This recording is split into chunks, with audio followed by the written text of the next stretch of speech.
ഇന്നത്തെ നമ്മുടെ റെസിപ്പി വളരെ എളുപ്പത്തിൽ തയ്യാറാക്കിയെടുക്കുന്ന വളരെ രുചികരമായിട്ടുള്ള ഒരു ബ്രേക്ക്ഫാസ്റ്റ് ആണ്. ഇത് കഴിക്കാനായിട്ട് കറിയുടെ ഒന്നും ആവശ്യമില്ല.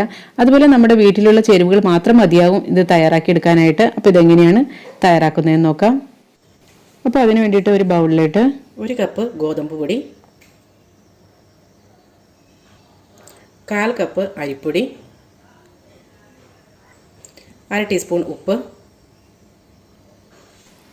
1 മുട്ട, പിന്നെ വേണ്ടത് കുറച്ച് പച്ചക്കറികളൊക്കെയാണ്.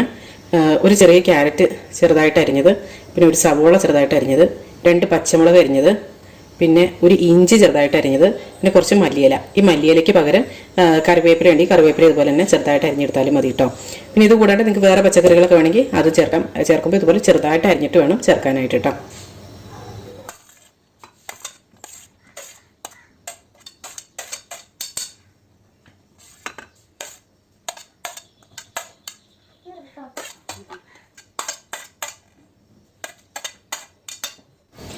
ഇനി ഇതിലേക്ക് 1 കപ്പ് വെള്ളം കൂടെ ഒഴിച്ചിട്ട് നന്നായിട്ട് അങ്ങനെ മിക്സ് ആക്കി എടുക്കാം. അപ്പോൾ വെള്ളം ഒഴിക്കുമ്പോൾ കുറേശ്ശെ ഒന്ന് ഒഴിച്ച് വെച്ചാൽ മതി കേട്ടോ.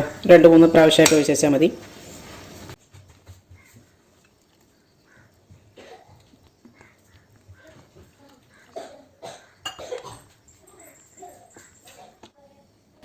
അപ്പോൾ അതായത് ഇപ്പോൾ നന്നായിട്ട് മിക്സ് ആക്കി എടുത്തിട്ടുണ്ട്. അത് ഈ ഒരു പരുവത്തിലാണ് കേട്ടോ വേണ്ടത്. അപ്പോൾ ഒരു 1.25 കപ്പ് വെള്ളം വേണ്ടി വന്നു കേട്ടോ. അപ്പോൾ ശരിക്കും പറഞ്ഞാൽ നമ്മൾ എത്രയാണോ പൊടി എടുക്കണേ അത്രയും തന്നെ വെള്ളം ഒഴിച്ച് വെച്ചാൽ മതി കേട്ടോ.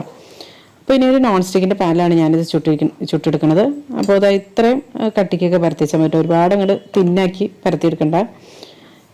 എന്നിട്ട് ഇതൊന്ന് മൂടി വെച്ച് വേവിച്ചെടുക്കുക. എന്നിട്ട് കുറച്ചൊന്ന് വെന്ത് കഴിയുമ്പോൾ നമുക്ക് മുകളിലായിട്ട് കുറച്ച് നെയ്യോ വെളിച്ചെണ്ണയോ എന്തെങ്കിലും തൂക്കി കൊടുക്കാം കേട്ടോ. അപ്പോൾ അത് ചേർത്തില്ല എന്ന് കരുതി കുഴപ്പമൊന്നുമില്ല. ഞാനിപ്പോൾ ഇത് കുട്ടികൾക്കൊക്കെ വേണ്ടിയിട്ട് ഉണ്ടാക്കണേ, എന്നോട് കുറച്ചുകൂടി ഒരു ഹെൽത്തി ആയിട്ട് ഇരുന്നോട്ടെ എന്ന് കരുതി അങ്ങനെ നെയ്യൊക്കെ ചേർത്ത് ഉണ്ടാക്കണതാണ് കേട്ടോ. പിന്നെ ടേസ്റ്റും കൂടുമല്ലോ, നെയ്യും വെളിച്ചെണ്ണയൊക്കെ ചേർക്കുമ്പോൾ കുറച്ചുകൂടി ടേസ്റ്റും കൂടും.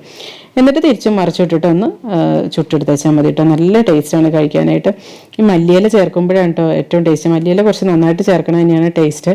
കാരണം കഴിക്കുമ്പോൾ നല്ലൊരു ആ ഒരു ഫ്ലേവറൊക്കെ കാരണം നല്ല ടേസ്റ്റാണ്. അപ്പോൾ ഇതെല്ലാവരും ഒന്ന് ട്രൈ ചെയ്ത് നോക്കൂ കേട്ടോ. അപ്പോൾ നല്ലൊരു ഉഷാർ വീഡിയോയുമായി വീണ്ടും കാണാം. Thank you for watching Aisha's creations.